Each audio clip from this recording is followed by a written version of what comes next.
Olá, gente querida!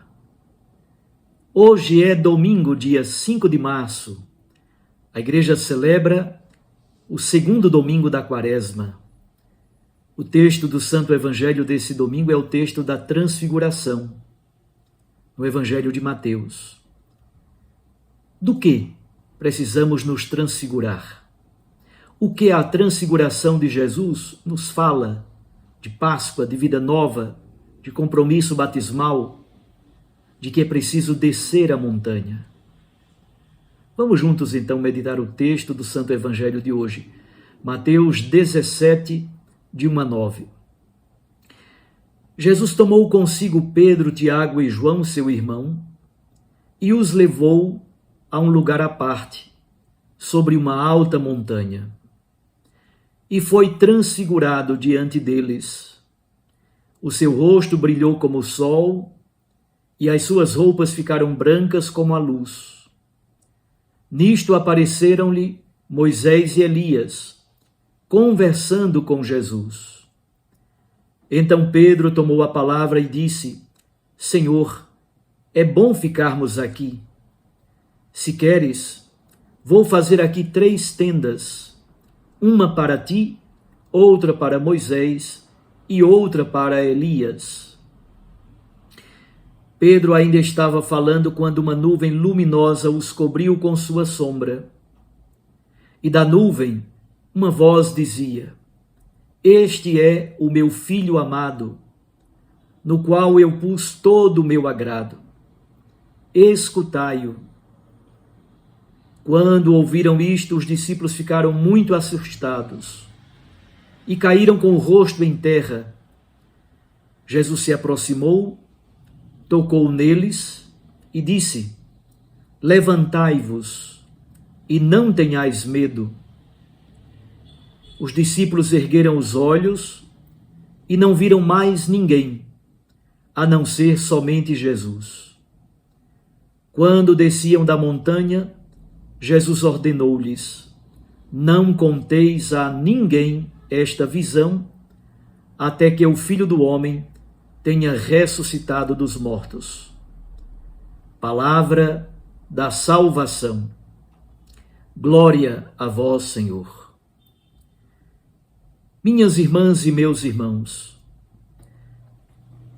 o esquema das leituras do ano A da Quaresma era utilizado na igreja primitiva como processo de preparação dos catecúmenos para o batismo. A celebração do batismo acontecia no sábado de Aleluia, como ainda hoje assim o é, na vigília pascal. Assim nós temos, no primeiro domingo, a vitória de Jesus sobre as tentações, como um não ao pecado. No segundo domingo, que é hoje, a transfiguração, como antecipação da luz pascal, antecipação da ressurreição.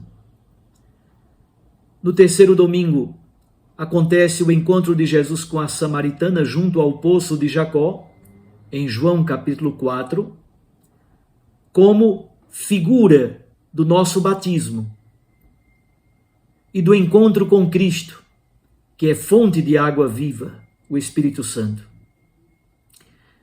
No quarto domingo, Jesus devolve a luz ao cego de nascença, em João 9. E finalmente, no último domingo da Quaresma, a ressurreição de Lázaro, em João capítulo 11, como um sim à vida nova do reino em Cristo Jesus. Como percebemos, os 2 elementos centrais da espiritualidade quaresmal se encontram: a penitência, por um lado, e o compromisso batismal, por outro, simbolizados exatamente pela água e também pelo símbolo da luz. No Brasil, nós estamos celebrando o 3º ano vocacional, cujo tema é Vocação, Graça e Missão. E o lema: Corações ardentes e pés a caminho. Por que eu estou dizendo isso? Porque a liturgia deste domingo tem um forte componente vocacional. São Paulo, escrevendo ao amigo e colaborador Timóteo, ele diz: Deus nos salvou e nos chamou com uma vocação santa.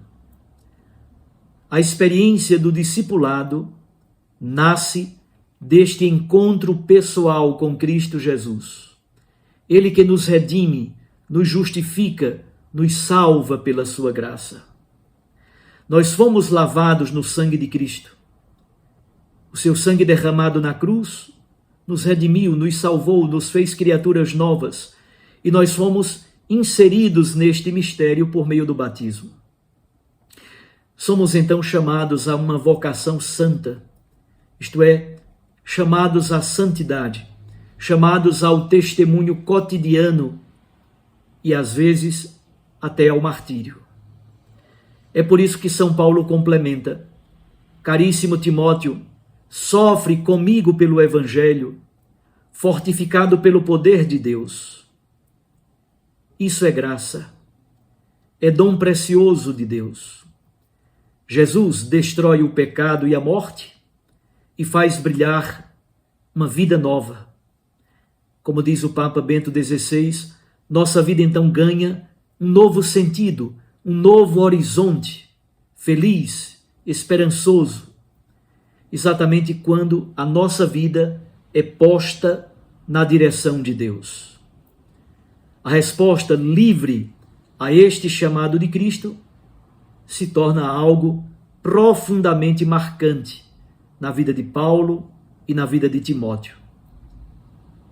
No Evangelho, encontramos Pedro, Tiago e João. No Antigo Testamento, isso acontece na vida de Abraão, de Moisés e de Elias. Deus age na vida destes homens. Pedro, Tiago e João, Paulo e Timóteo, Abraão, Moisés e Elias. Depois dos relatos da criação, em Gênesis de 1 a 11, o livro do Gênesis, a partir do capítulo 12, passa a tratar da história de uma família. E essa família, a família de Abraão e Sara, se tornará um povo. Abraão e Sara foram chamados por Deus. São pastores seminômades. Partiram de Ur da Caldeia, acreditando numa promessa. Deus lhes dará uma terra vasta, boa para se trabalhar, e também uma descendência tão numerosa como as estrelas do céu. Nisso consiste a bênção. Partir, confiando nessa bênção, é uma atitude de esperança, de abertura ao projeto amoroso de um Deus fiel. Os olhos de Abraão e Sara estão fixos no futuro.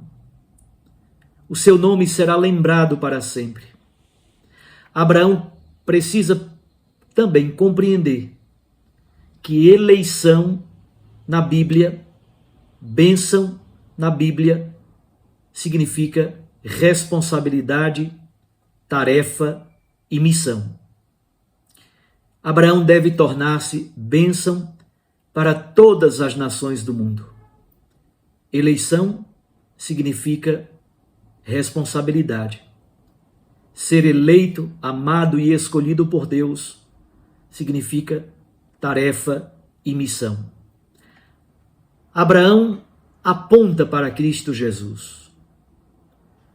Pouco tempo antes de sua subida para a cruz em Jerusalém, logo depois do primeiro anúncio da paixão, Jesus toma consigo Pedro, Tiago e João, e os três sobem a um alto monte. Jesus deseja amenizar o terror dos discípulos diante da experiência da cruz que se aproxima.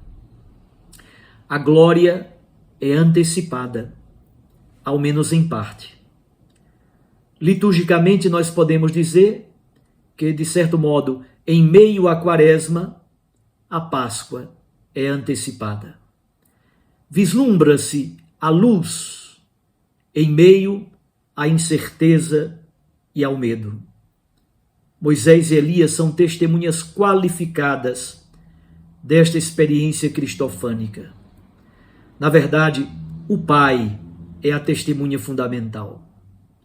Ao repetir sua manifestação, que já havia feito por ocasião do batismo, novamente agora o Pai é a grande testemunha do Filho em relação aos discípulos e em relação ao mundo. A nuvem, a voz que brota do céu, é o centro deste relato da transfiguração. Este é o meu Filho amado, no qual eu pus todo o meu agrado. Escutai-o. Esta é a voz do Pai. É uma ordem. Escutai o Filho. Qual é o grande perigo, meus irmãos e minhas irmãs? O grande perigo é querer prazerosamente armar as tendas, permanecer na montanha, na experiência do prazer celeste. A vida concreta e os desafios estão lá embaixo, na planície. Mas é importante subir a montanha. Capacitados pela revelação antecipada da glória, isto é, tendo feito essa experiência de encontro com Cristo no alto da montanha, nós então descemos com Cristo para o testemunho na vida cotidiana e para a missão lá embaixo. Os discípulos, as discípulas de Jesus Cristo direcionam a sua vida para o mistério pascal, para a cruz e para a ressurreição. O que nos acompanha nesse caminho para Jerusalém? Nos acompanha a escuta atenta da palavra de Deus. E essa palavra é Cristo Jesus. Na força desta palavra, a nossa vida é transfigurada. E nós descemos a montanha para transfigurar as realidades da história que estão opacas, escuras, realidades que não receberam a luz que provém da ressurreição. Levantai-vos e não tenhais medo. Essa é a ordem de Jesus. É uma frase típica da Páscoa. É o mesmo verbo da ressurreição. Foi isso que São Paulo tão bem compreendeu. Deus nos salvou e nos chamou para uma vocação santa. Por causa desse chamado, ele, Paulo e Timóteo, são capazes de sofrer e de morrer pelo reino de Deus por causa do Evangelho de Cristo. Essa graça foi revelada por Jesus Cristo no mistério da cruz e de sua ressurreição. Essa é a nossa vocação. Nós contemplamos a luz de Cristo na montanha, mas descemos a montanha para fermentar o mundo com a realidade do Evangelho. O perigo, como disse, é quando fazemos tendas de comodismo. O compromisso, por exemplo, que provém da campanha da fraternidade deste ano, de ajudar a sanar a fome do mundo, é um belo modo de transfigurar as realidades e colocá-las no horizonte da Páscoa. Um bom domingo a todos vocês. Até amanhã, se Deus nos permitir. Eu os abençoo em nome do Pai e do Filho e do Espírito Santo. Amém.